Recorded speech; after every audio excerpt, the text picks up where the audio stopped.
no meu escritório de casa, e estava escrito exatamente isso. Ao meu irmão Davi Nasser, de Emanuel, ao Manzon, ele havia feito uma dedicatória semelhante. Por coisas assim, é que eu tenho muito medo de me envolver em assuntos de espiritismo. Centenas de milhares de pessoas já foram atendidas pessoalmente por Chico Xavier. Daqui a pouco, você vai ver imagens inéditas do início do trabalho do médium. Cenas aéreas mostram as filas imensas que se formavam à porta de Chico Xavier, em Uberaba. Ben-Hur. Em 1959, Chico Xavier bateu a porta de casa e trocou a pequena Pedro Leopoldo por uma cidade maior. Uberaba, quase na divisa de Minas com São Paulo. Uberaba logo passaria a ser conhecida em todo o país como a capital do espiritismo. Assim que chegou a Uberaba, Chico foi morar nesta casa em companhia de um amigo, o médico e médium Valdo Vieira. Há vários anos que os dois trabalhavam juntos, psicografando livros numa espécie de parceria espiritual. Chico psicografava um capítulo na cidade de Pedro Leopoldo e Valdo psicografava o outro aqui em Uberaba. O primeiro fruto dessa dobradinha mediúnica com o médico Valdo Vieira foi o livro Evolução em Dois Mundos, uma obra de extraordinário valor intelectual, segundo os espíritas. Na apresentação do livro, a mensagem de André Luiz, eu que recebi. E a mensagem básica inicial de Emmanuel, foi ele que recebeu. Outro fruto dessa parceria foi a Comunhão Espírita Cristã, um centro erguido ao lado da casa onde Chico e Valdo moravam. Na varanda da casa eram servidas diariamente refeições aos pobres da cidade. Uma tradição que se mantém até hoje. Naquele tempo era a base de 300, 400 pessoas que tomavam sopa aqui. Mas quem melhor documentou essa época foi o jornalista Jorge Rezende. Ele se orgulha de guardar em casa um verdadeiro tesouro. O filme que ele mesmo gravou no início dos anos 60, logo depois que Chico foi morar em Uberaba. Aqui nós pegamos o avião, tomamos o avião para poder filmar. Isso é a fila? A fila gigantesca da distribuição do Natal. Então a fila é gigantesca O tamanho da fila, de pessoas carentes das favelas, porque Uberaba tem muita favela. É muita gente mesmo. Mas essa multidão não se concentrava na porta de Chico só nos dias em que ele e Valdo Vieira distribuíam mantimentos. Quase todos os dias era assim. Chico costumava circular entre o povo, ouvindo pessoas e resolvendo problemas. Aquela pessoa traz um problema. Todos nós temos problemas psicológicos, conflitos emocionais, físicos, problemas físicos.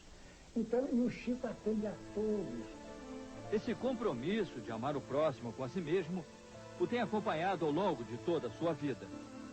Ele sempre foi uma pessoa muito boa de convivência, muito dócil, prestimosa e com, vamos dizer assim, um espírito assistencial permanente. Como a própria psicografia, que virou uma espécie de marca registrada da sua mediunidade. Ela, inclusive, acabou por transformá-lo no médium mais respeitado do país. O médium Valdo Vieira, que estava sempre a seu lado, também participava dessas sessões de psicografia. Quando o médium começa a psicografar, ele sente que tipo de sensação física?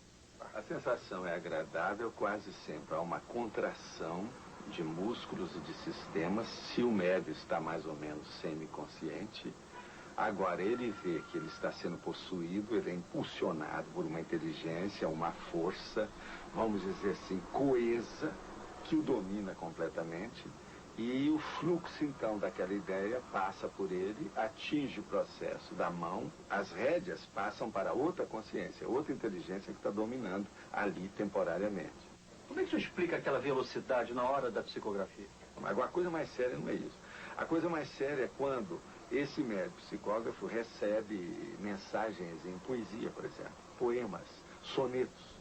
Receber 2, 3 sonetos simultaneamente, às vezes até em línguas diferentes, numa velocidade espantosa, temas diferentes e que estão quase sempre relacionados com pessoas que estão chegando ali pela primeira vez. Chico fazia sempre questão de ler os poemas que psicografava. Lamento de quem ama, do mais nobre aos mais plebeus, mesmo florindo na lama, é um lírio do amor de Deus. Alta de Souza. Em maio de 1965, Chico e Valdo Vieira viajaram aos Estados Unidos para difundir a doutrina de Allan Kardec. Em Nova York, além de psicografarem algumas mensagens e atenderem pessoas que necessitavam de ajuda, os dois ainda fundaram um centro espírita. Em Nova York, você e o Chico chegaram a psicografar juntos. Nós psicografamos muitas mensagens em inglês lá. Foi também publicado esse livro, né? Que é Word of the Spirit. Esse livro foi publicado lá em Nova York. Em New York. Todos esses livros psicografados compõem hoje uma respeitável obra literária que já vendeu mais de 25 milhões de exemplares. Nosso Lar, por exemplo, que descreve como é a vida em outra dimensão, foi editado em vários idiomas. Só no Brasil, a tiragem de Nosso Lar já ultrapassou a marca de 1 milhão de livros vendidos. Francisco Cândido Xavier, segundo os espíritas, é o autor mais lido em toda a América Latina. O pesquisador baiano Clóvis Nunes, que se dedica ao estudo dos fenômenos paranormais, é um profundo conhecedor das obras psicografadas por Chico Xavier. Ele produziu uma média de 6 livros por ano, e são livros que têm uma multiversidade de assuntos. Ele produziu romances, contos, ensaios, apólogos, crônicas, poesias, das mais generalizados estilos. Então, o que ocorre é que uma mente não poderia ter essa grande criação de multiversidade de conteúdo. Graças a Deus, reconheço que esses livros nunca me pertenceram. Eles pertencem àqueles que os ditam, ou os escrevem através de minhas mãos.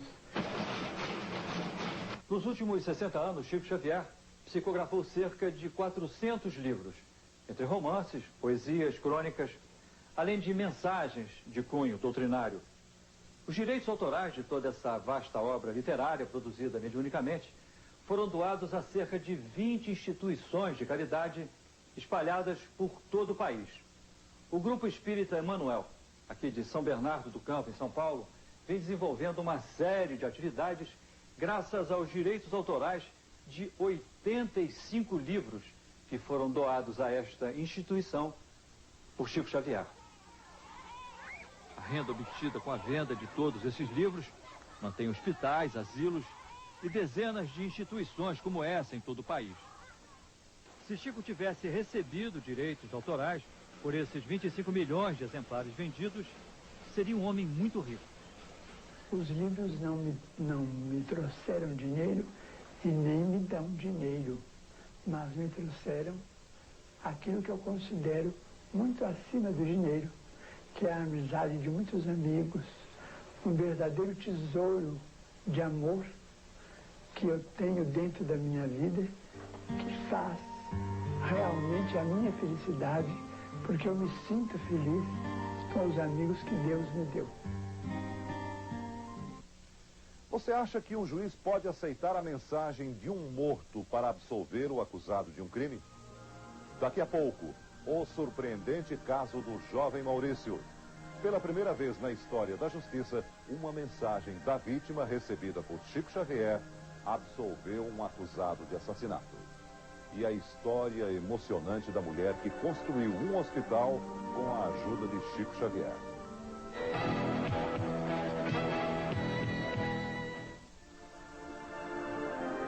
A primeira missão que Chico recebeu de Emmanuel, o seu mentor espiritual, foi a de escrever 30 livros.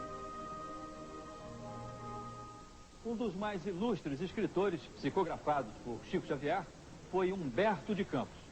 As obras mediúnicas a ele atribuídas tiveram na época um sucesso tão grande que a viúva resolveu processar o médium por causa dos direitos autorais. Afinal de contas, se os livros eram realmente redigidos pelo marido depois de morto, ela se julgava no direito de receber o dinheiro.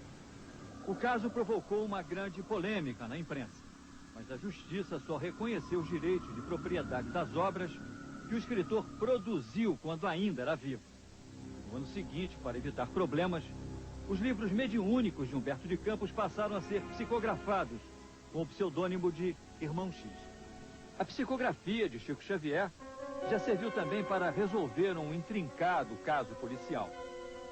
A mensagem do jovem Maurício Garcês, de 15 anos, esclareceu o assassinato dele, cometido pelo amigo José Divino, que na época tinha 18 anos. Como foi que tudo aconteceu? O Maurício estava lá em casa, a gente estava numa dispensa lateral cozinha, ouvindo música, conversando. E ele me pediu um cigarro, eu falei que meu cigarro tinha acabado. Maurício foi então apanhar o cigarro na pasta do pai de José Divino e achou uma arma.